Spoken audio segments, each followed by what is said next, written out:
describió el síndrome de Trousseau, que corresponde a la tromboflebitis migratoria, dada a los pacientes para el caso que él descubrió con cáncer oculto. Desde ese momento se encontró que había una asociación entre la presencia de cáncer y eventos trombóticos, tanto venosos como arteriales. Entonces, para empezar, quisiera hablarles de la epidemiología del cáncer y los eventos trombóticos. Traje a colación este estudio del Reino Unido, en el cual nos demuestra que la presencia y la tasa de incidencia de tromboembolismo venoso en pacientes con cáncer es mucho mayor en aquellos pacientes que tienen cáncer por encima de los pacientes sin ninguna otra comorbilidad o sin tumores. Aquí podemos observar en este estudio en donde se incluyeron 83.203 pacientes con cáncer y 577.000 controles. Y cerca del 4% de los pacientes con cáncer desarrollaron eventos tromboembólicos a lo largo del estudio. Sin embargo, cerca de solo el 1.1% de los controles no tenían eventos tromboembólicos. Entonces, la tasa de incidencia de los pacientes con cáncer, de los eventos trombóticos de los pacientes con cáncer es mucho mayor que los pacientes sin cáncer. Y en este estudio se encontró un HR de 4.7, es decir, 4.7 veces más riesgo de presentar eventos tromboembólicos. Esta charla la voy a centrar mucho más en los eventos tromboembólicos venosos, más que en los arteriales, pero más adelante les hablaré que los eventos arteriales también tienen una relevancia en estos pacientes. La trombosis asociada al cáncer no se da en todos los pacientes con cáncer, depende mucho del tipo de cáncer que estos presenten, el estadio clínico, la raza y la etnia y el tratamiento en el que ellos se encuentren. Entonces, en esta tabla podemos observar que los pacientes que tienen cáncer, sobre todo de páncreas, de cerebro, pulmón y ovarios, son los que tienen mucho más riesgo de presentar eventos trombóticos. Asimismo, estadios más avanzados, pacientes afrodescendientes y pacientes que vienen en quimioterapia, sobre todo pacientes que vienen en tratamiento con talidomida y lenalidomida, tienen mayor riesgo de presentar eventos trombóticos. Y en el estudio inicial que les mostraba, nos pueden mostrar y desglosar el riesgo de eventos y la presencia de eventos trombóticos según el tipo de cáncer. Y como pueden observar, el cáncer de páncreas era uno de los que más presentaba número de pacientes por 1.000 personas año, eventos trombóticos. Asimismo, la incidencia de trombosis arterial es superior en los pacientes con cáncer. Como pueden observar aquí, a lo largo del seguimiento de este estudio publicado en el JAC en el 2017, se encontró que los pacientes con cáncer en cualquier estadio tenían más incidencia acumulada de eventos de trombosis arterial. Con un 4.7% de trombosis arterial en pacientes con cáncer comparado con 2.2 sin cáncer, es decir, 2.2 veces mucho más riesgo de presentar trombosis arterial. Y no solamente la incidencia es mayor en los pacientes con cáncer, sino que aquellos pacientes que tienen cáncer y que tienen eventos tromboembólicos venosos para esta gráfica, mueren mucho más que aquellos que no presentan eventos tromboembólicos. Aquí en esta gráfica de este estudio publicado en el New England, podemos observar que los pacientes que no tenían cáncer tenían una tasa de supervivencia superior a los pacientes que sí tenían, perdón, que no tenían eventos trombóticos, tenían una tasa de supervivencia superior a los que tenían cáncer y eventos trombóticos, siendo una tasa de supervivencia del 36% para los pacientes que no tenían eventos trombóticos. Y aquí en esta gráfica también podemos observar la diferencia bastante importante de aquellas pacientes que tenían tanto cáncer como eventos trombóticos, como tenían mayor mortalidad comparado con los pacientes con cáncer que no tenían eventos trombóticos. Y no solamente entonces dentro del grupo de los pacientes con cáncer van a tener más mortalidad los que tengan eventos trombóticos, sino que El tromboembolismo, tanto arterial como venoso, es una causa importantísima de muerte, siendo, por ejemplo, para este estudio, la segunda causa después de la progresión del cáncer. Por lo tanto, es muy importante hablar de eventos tromboembólicos, tanto arteriales como venosos, en pacientes con cáncer, dado que aumentan la mortalidad. Nos podemos interrogar por qué los pacientes con cáncer van a presentar más eventos tromboembólicos que la población general.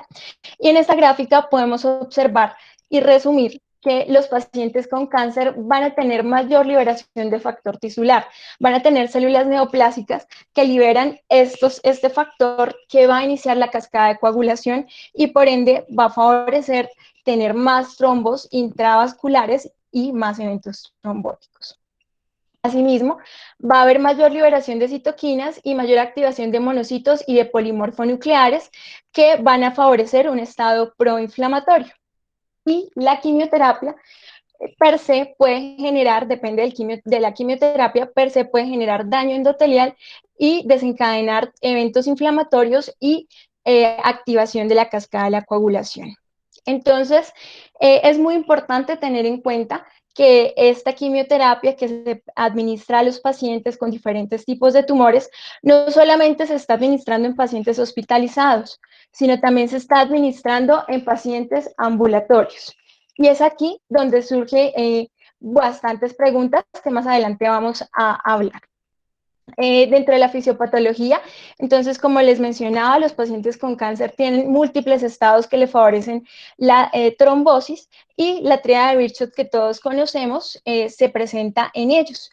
Tienen factores como por ejemplo la quimioterapia que ya les mencionaba, la radioterapia y la cirugía que van a favorecer el daño endotelial, parte fundamental de la tríada de Virchow. También la estasis venosa va a estar favorecida por el síndrome de inmovilidad, las hospitalizaciones frecuentes, la presencia de compresión vascular debido a la masa o el tumor que presentan y los estados de invasión vascular y de hiperviscosidad. Y como les mencionaba, las células tumorales tienen con mayor frecuencia la capacidad de liberar factor tisular y factores que activan las plaquetas y citoquinas proinflamatorias y por ende van a favorecer la hipercoagulabilidad y la tríada de Virchow va a estar completa en estos pacientes y favorecer los eventos trombóticos arteriales y venosos. Entonces, al conocer que estos pacientes tienen mucho más riesgo de presentar eventos trombóticos, nos hacemos la pregunta de qué tan pertinente es estimar el riesgo y por ende posteriormente definir si ellos se benefician de prevenir estos eventos trombóticos. Para esto, el doctor Corana, que es uno de los líderes en anticoagulación de pacientes con cáncer y su equipo de trabajo, crearon y han validado en múltiples poblaciones con cáncer el score de Corana.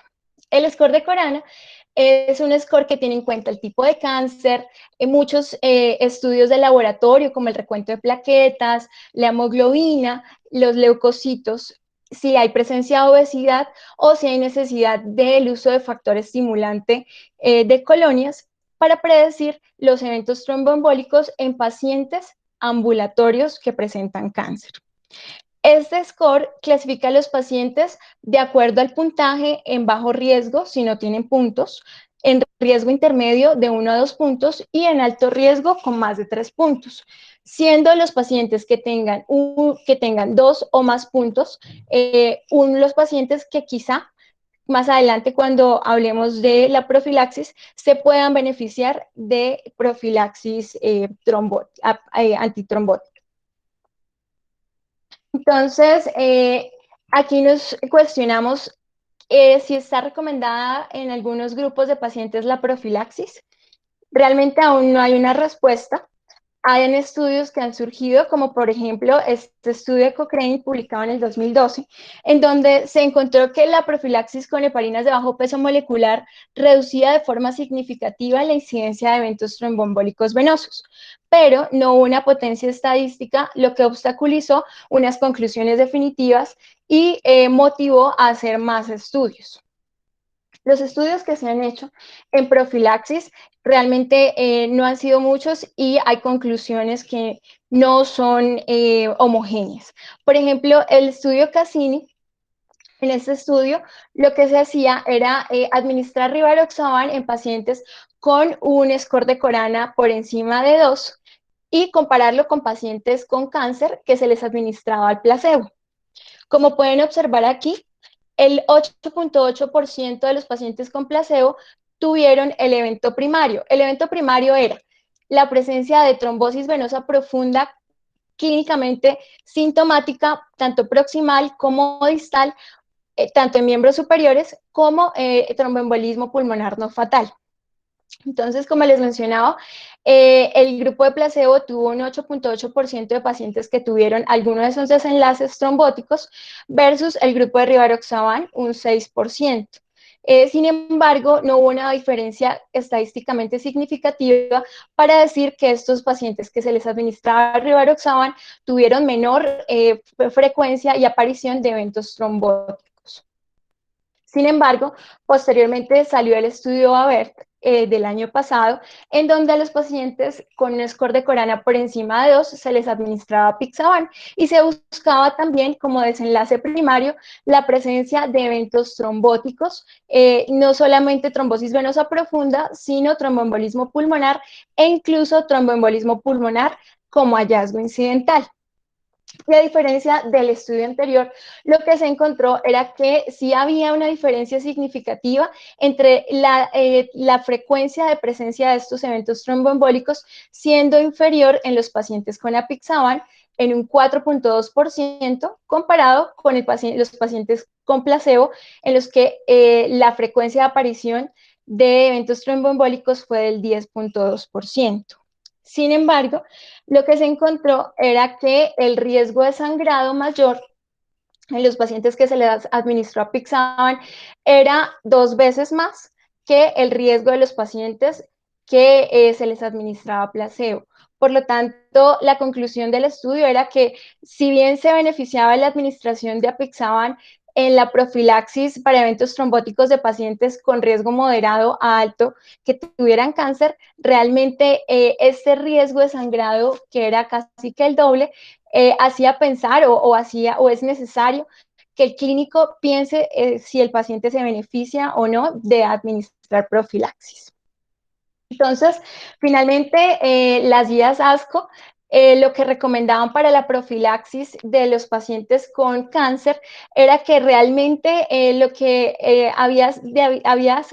debe hacerse es no administrar una profilaxis de rutina, sino mirar e individualizar al paciente. Y teniendo en cuenta el score de Corana, que ya les he mencionado, si está por encima de 2 y se considera un paciente que clínicamente tiene el beneficio de podérsele reducir los eventos trombóticos, se podría considerar la administración de la tromboprofilaxis.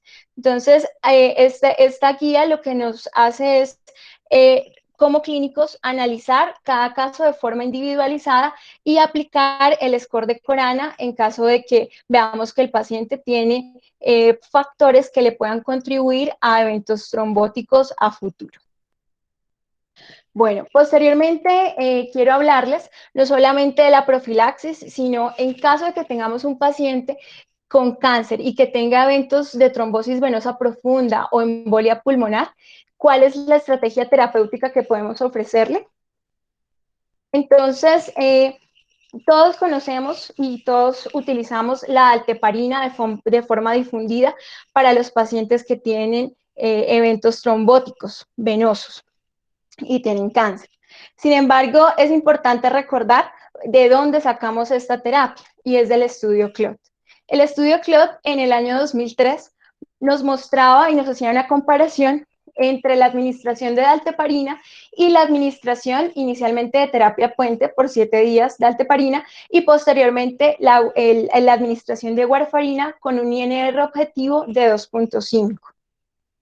Lo que se encontró es que la dalteparina reducía el riesgo en un 52% de presentar eventos tromboembólicos recurrentes, siendo de esta manera mejor recomendada o más recomendada la administración de dalteparina por encima de la warfarina para los pacientes que tienen eventos tromboembólicos venosos con cáncer. Y la ventaja era que no se había encontrado diferencias en mortalidad por todas las causas. Es decir, que la dalteparina, si bien tenía el beneficio de reducir el riesgo de eventos tromboembólicos recurrentes, no se había evidenciado que generara mayor mortalidad en los pacientes con eventos tromboembólicos venosos con cáncer. Posteriormente, salió un estudio con tinzaparina, no la tenemos disponible, pero pues es otra de las heparinas de bajo peso molecular y también pues se quiso comparar con antagonistas de la vitamina K, con warfarina. Lo que encontró este estudio era que realmente la tizaparina y la warfarina no tenían ninguna diferencia ni en sangrado mayor ni en recurrencia de eventos tromboembólicos. Por lo tanto, la tizaparina, después de este estudio, no ha sido difundida y no es ampliamente utilizada en esta población de pacientes. Y no la tenemos disponible en nuestro medio. Posteriormente, pues a la administración de heparinas de bajo peso molecular, surgen los anticoagulantes directos, orales directos. Y es aquí cuando llega el gran interrogante de qué tan superiores o no inferiores son a la warfarina o los antagonistas de la vitamina K. Entonces, inicialmente se hicieron estudios en población general, por ejemplo, este estudio Einstein, que lo que buscaba era mirar si había recurrencia de eventos tromboembólicos en pacientes que se les administraba rivaroxaban oral y era población general. Sin embargo, hubo un subgrupo pequeño de 5.5% del total de los pacientes que se les documentó cáncer durante o al inicio o durante el estudio, y lo que se encontró era que estos pacientes, si bien era un grupo muy pequeño, se encontró que si realmente tenían menos eventos de recurrencia de tromboembolismo al usar rivaroxaban. Sin embargo, al ser un subgrupo muy pequeño, no era realmente concluyente. Asimismo, surgió otro estudio que fue el RECOVER, que también es un estudio en población general, que lo que busca es mirar si el dabigatran es no inferior a la warfarina en la prevención de eventos tromboembólicos, y también se encontró un pequeño grupo de pacientes dentro de esta población general de uno que tenían cáncer. Y lo que se encontró era que realmente para el dabigatran estaba a favor la presencia de menos recurrencia de eventos tromboembólicos. Pero de la misma manera que el estudio anterior era una población o era un subgrupo de pacientes muy pequeño que no permitía concluir la utilidad y el beneficio de los anticoagulantes directos en pacientes con cáncer. Entonces, salieron las dudas de cuál es la utilidad de los anticoagulantes directos con cáncer. Y de allí se derivaron estudios como el siguiente. Este estudio, que es el Hokusai BTE Cáncer, evaluó 1.046 pacientes y buscaba definir que el edoxaban no era inferior a la dalteparina. Lo que encontró el estudio Hokusai era que la tasa de recurrencia de tromboembolismo era menor en los pacientes con edoxaban, con una P de 0.06 para no inferioridad comparado con la alteparina. Sin embargo, para superioridad no se logró comprobar pues, que el edoxaban redujera la tasa de recurrencia de tromboembolismo. Asimismo, se documentó que la tasa de sangrado era mucho mayor en los pacientes, o era mayor en los pacientes con edoxaban. Entonces, las conclusiones de este estudio realmente era que si bien el edoxaban no es inferior a la dalteparina, el sangrado, las tasas de sangrado sí son incluso 1.7 veces más frecuentes en los pacientes con edoxaban que con dalteparina. Asimismo, debido a la gran cantidad, o bueno, a la variada disponibilidad de anticoagulantes directos que existen, surgió el estudio SELECT-D. El estudio SELECT-D lo que quiere o lo que quería era comparar la presencia de tromboembolismo recurrente en pacientes que se les administraba rivaroxaban comparado con dalteparina.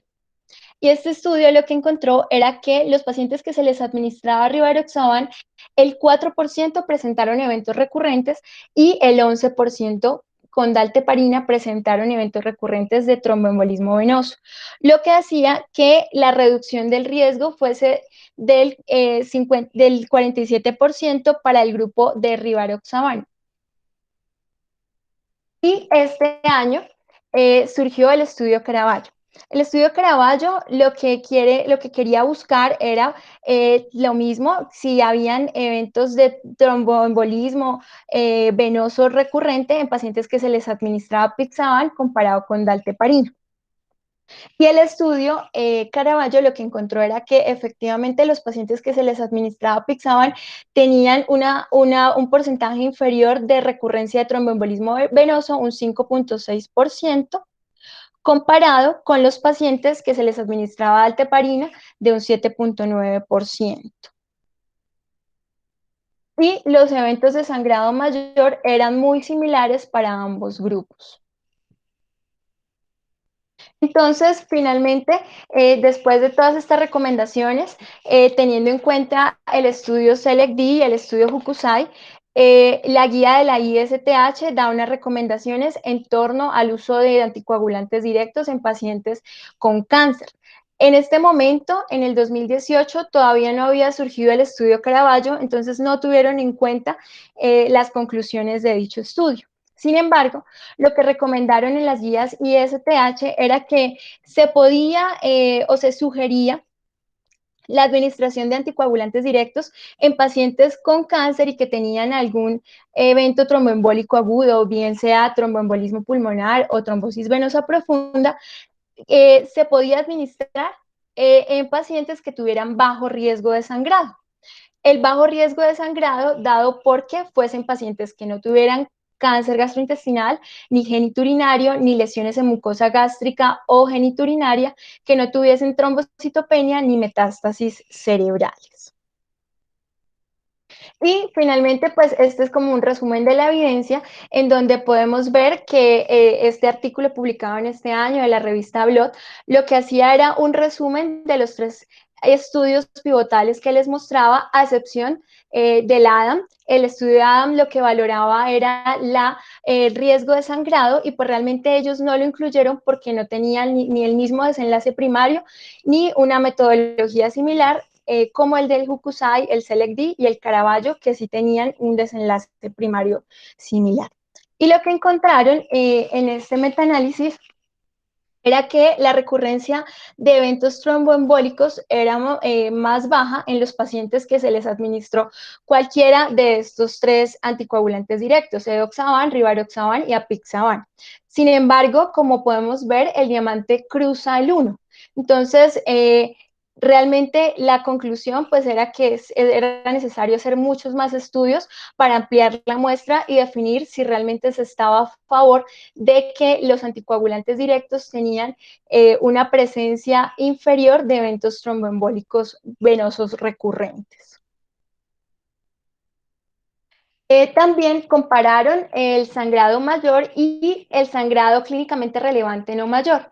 Y lo que encontraban era que había menos sangrado mayor y menos sangrado mayor clínicamente relevante en la administración de heparinas de bajo peso molecular.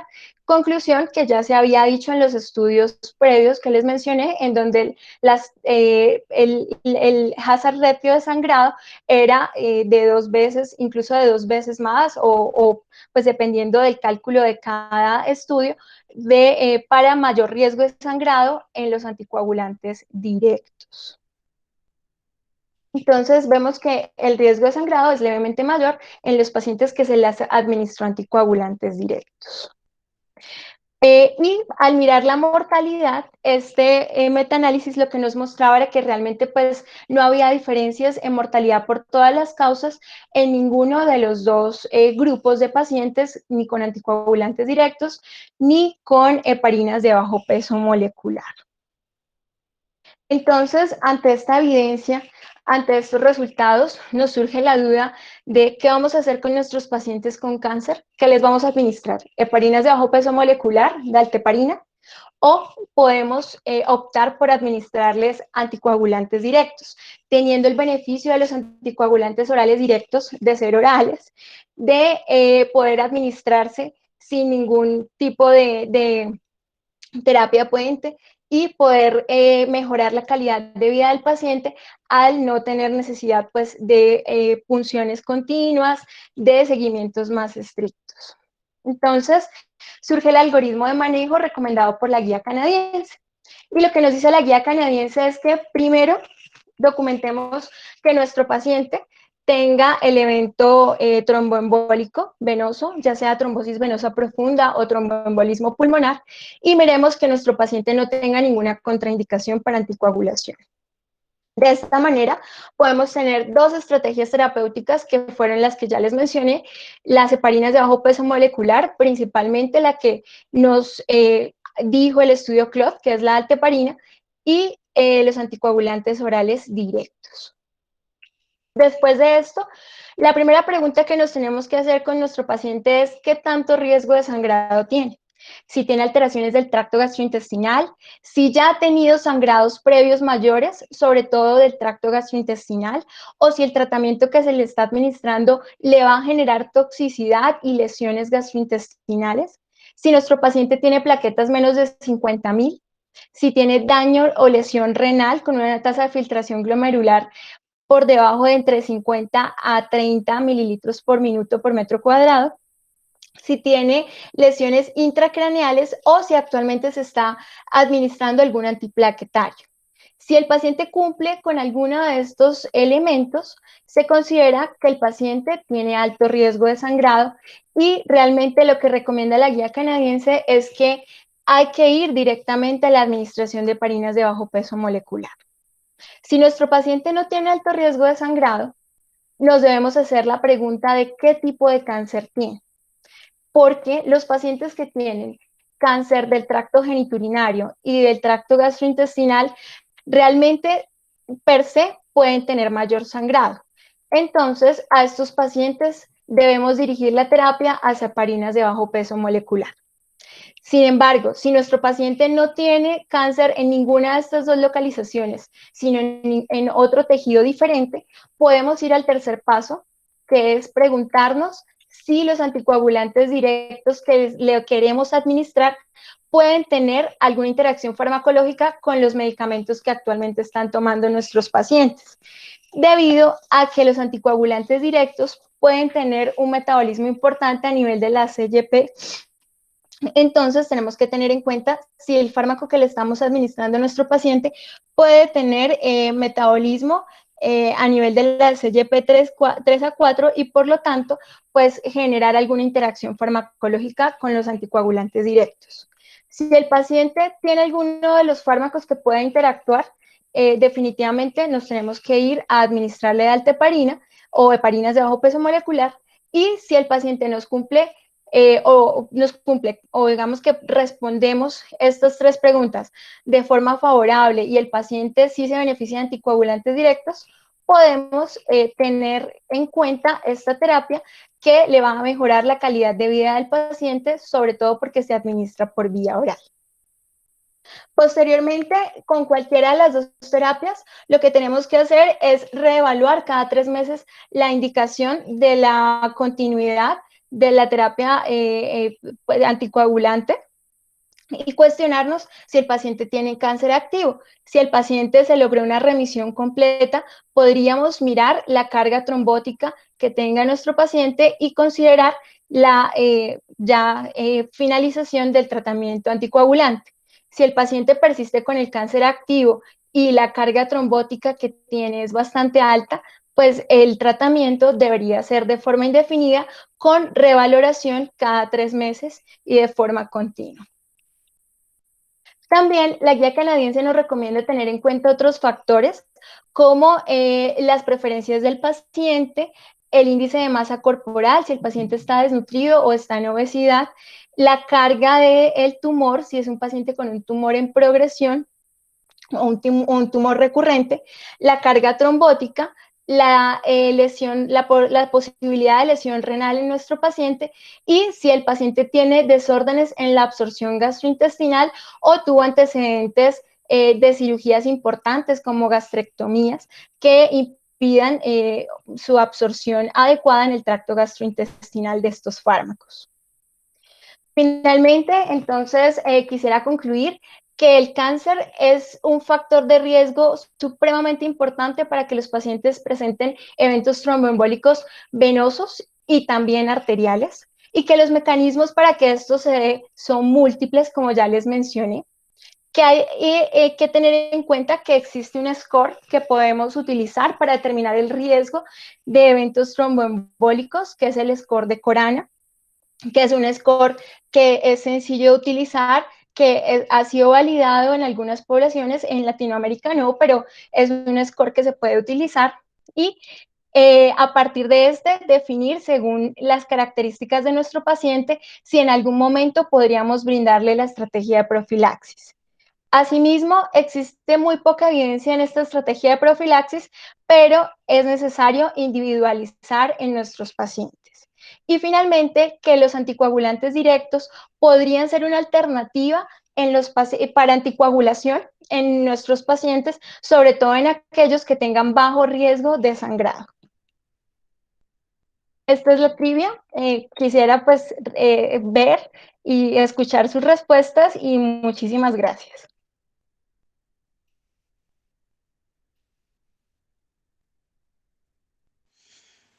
Gloria, muchísimas gracias por la presentación tan completa, la revisión tan completa. Aprendimos mucho, espero que todos. Eh, digamos que hay apenas una duda, ya había escrito, los que tengan dudas pueden comentarla acá. Eh, si tienen micrófono, la pueden hacer pidiendo la palabra. Eh, yo quería preguntar, Gloria, información colombiana de pronto encontraste con respecto a la epidemiología de trombosis y cáncer, y si el score que nos describiste de Corana está validado en Colombia. Realmente no encontré epidemiología colombiana y el score no está validado todavía en nuestra población, digamos que no se ha planteado ni siquiera la realización de la validación. Listo. La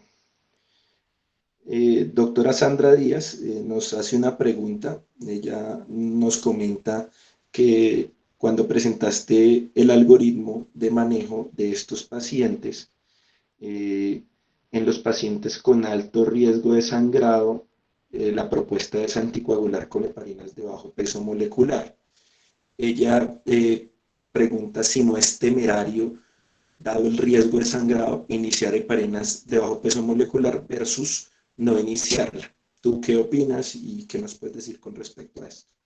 Bueno, la iniciación de las heparinas de bajo peso molecular también tiene sus contraindicaciones, es decir, si tenemos un paciente que vemos que tiene plaquetas menor de 50.000, si es un paciente comórbido, con alto riesgo de caídas, con alto riesgo de que presente sangrados mayores, que no tenga adecuados cuidadores, realmente en estos pacientes pues la recomendación sería no anticoagular y ya entraríamos a otros escenarios como la colocación de un filtro de vena cava. Entonces, también la anticoagulación con heparinas de bajo peso molecular es algo que debe individualizarse, no se puede administrar a todos los pacientes, sino que hay que mirar pues si hay contraindicación y si la hay, definitivamente pues no se recomienda el uso de anticoagulación, sino ya otras estrategias diferentes a las farmacológicas.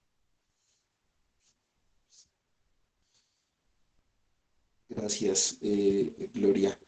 Nos hace un comentario el doctor Sebastián Molina, que es egresado de Medicina Interna de la universidad.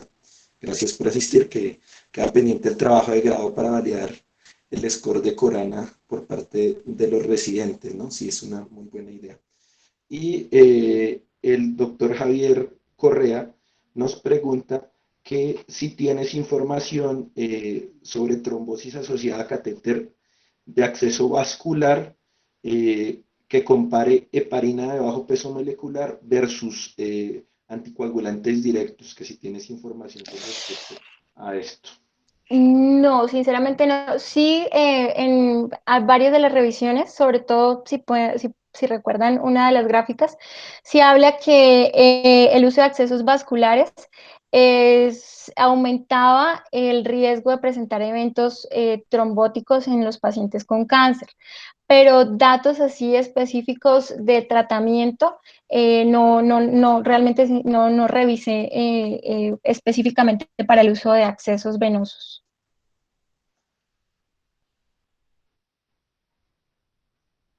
Listo, Gloria. El doctor Isaí Martínez, que es actualmente Fellow de Hematología de la Universidad Nacional, nos recomienda revisar un metaanálisis en red, me imagino que pues sobre el tema.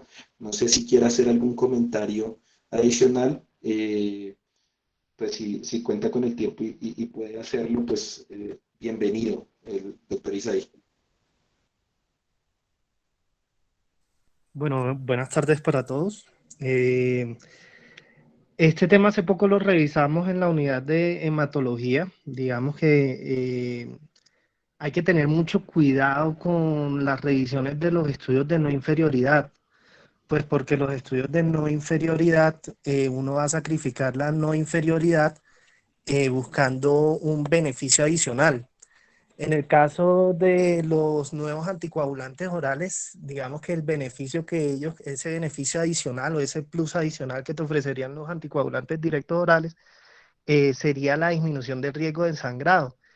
Y todos estos estudios les han salido negativos. Antes, por el contrario, les ha aumentado mucho el riesgo de sangrado en los pacientes con cáncer y trombosis asociada.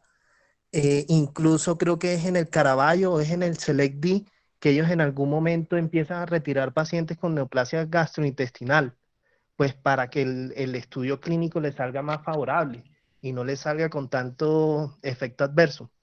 Entonces, en ese sentido hay que tener mucho cuidado con estos estudios de no inferioridad, hay que leerlos con mucho detenimiento y con mucho cuidado, pero así las conclusiones a grosso modo de la unidad es que las heparinas de bajo peso molecular siguen siendo la indicación principal en pacientes con trombosis y cáncer. Digamos que la dalteparina sigue siendo la de elección. Todavía no hay ningún estudio de calidad de vida, ni estudio de mayor adherencia, que digamos es como ahora nos los quieren vender estos nuevos anticoagulantes. Entonces decir que por comodidad del paciente, que por calidad de vida, darle los nuevos anticoagulantes no sería como la indicación fuerte. Yo creo que la indicación sigue siendo las heparinas de bajo peso molecular, siguen siendo la primera elección. Y ya, digamos, si no tenemos ninguna otra alternativa, seleccionando muy bien los pacientes, utilizar los nuevos anticoagulantes. Pero la principal indicación sigue siendo heparinas de bajo peso molecular. Revísense ese metaanálisis en red que les envié ahí el DOI, en donde hacen ya la comparación, comparan todos los estudios de los anticoagulantes directos orales y comparan la alteparina. Y se darán de cuenta que sigue siendo la primera elección. ¿Listo? Muchas gracias, doctor Isaí, por su comentario. Revisaremos el estudio. Eh, el doctor Sergio Velasco nos pregunta, Gloria, si en caso de retrombosis en pacientes oncológicos que están con anticoagulante directo, ¿recomendaría rotar a heparina de bajo peso molecular? Bueno, dentro de los estudios que revisé realmente no tocaban la parte de retrombosis. Sin embargo, pues creería que sí es importante mirar el por qué. Digamos que si hay algo, progresión tumoral, si hay algo asociado que genere esos estados procoagulantes, pues, procoagulantes y que generen pues más trombosis, y realmente Esto ya es como una apreciación personal, pero si no le funcionó el manejo administrado, pues probablemente sí valga la pena rotarlo. Sin embargo, como les decía, en los estudios que revisé no hablaban de trombosis nueva, digamos. O sea, sí como desenlace recurrencia de trombosis, más no administración de fármaco en paciente que tenía un segundo evento trombótico. Gracias, Gloria. Sí, de hecho, pues yo quería hacer, hay un comentario adicional. No hay mucha información, de hecho, en pacientes no oncológicos con respecto a retrombosis. Eh, Casi todas las recomendaciones son recomendaciones de expertos porque no hay muchos estudios. Hay algunos estudios que hablan de aumentar la dosis de la heparina. Obviamente todo esto previo a mirar si el paciente está recibiendo adecuadamente la anticoagulación, eh, pues que está indicada en el paciente, ¿cierto? Entonces, pues pienso que en paciente con cáncer falta todavía mucha información, faltan muchos estudios para ver si tiene algún efecto. Y además, pues los anticoagulantes directos, como podemos ver, Gloria nos mostró la evidencia en cáncer como tal, vienen a tomar fuerza de 2 años para acá, y pues por ejemplo este año con el estudio Caraballo, que como dijo el doctor Isaí, no hay diferencia de inferioridad, pero sí hay una tendencia a un aumento del sangrado, como lo describió la doctora Gloria. Entonces, digamos que faltan estudios y es importante tener en cuenta eso. Eh, Doctora Gloria, el doctor Andrés Ruano nos pregunta que si tienes algo de información sobre fibrilación auricular en estos pacientes con cáncer, eh, que si hay evidencia dar anticoagulantes orales. Realmente solamente hay como un estudio que es el Aristóteles que incluye algunos pacientes con cáncer activo, pero como les mostraban los primeros estudios que les mencioné, el Recover, sí, ejemplos que di, este estudio pues tiene un subgrupo muy pequeñito de pacientes con cáncer, más no es el objetivo principal estudiar pacientes con cáncer. Y realmente la evidencia de anticoagulantes directos en pacientes con cáncer y fibrilación auricular es bastante escasa. De momento, pues lo que se utiliza es continuar con tratamiento o bien con dalteparina o con warfarina, pero pues de hecho uno de los artículos que publicaron para revisar pues previamente a la presentación, dice que la evidencia en FA en paciente con cáncer no es muy amplia. Listo, Gloria.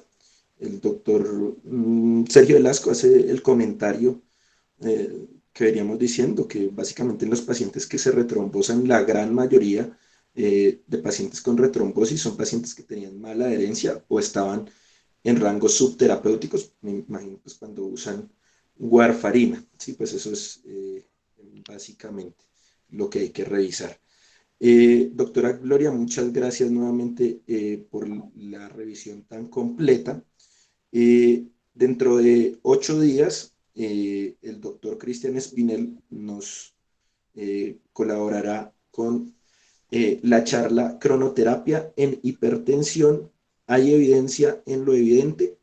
Entonces, invitadísimos dentro de 8 días, 5 de la tarde, para que veamos la charla del doctor Cristian Espinel. Muchas gracias a todos. Gracias, Gloria, nuevamente por todo. Gracias.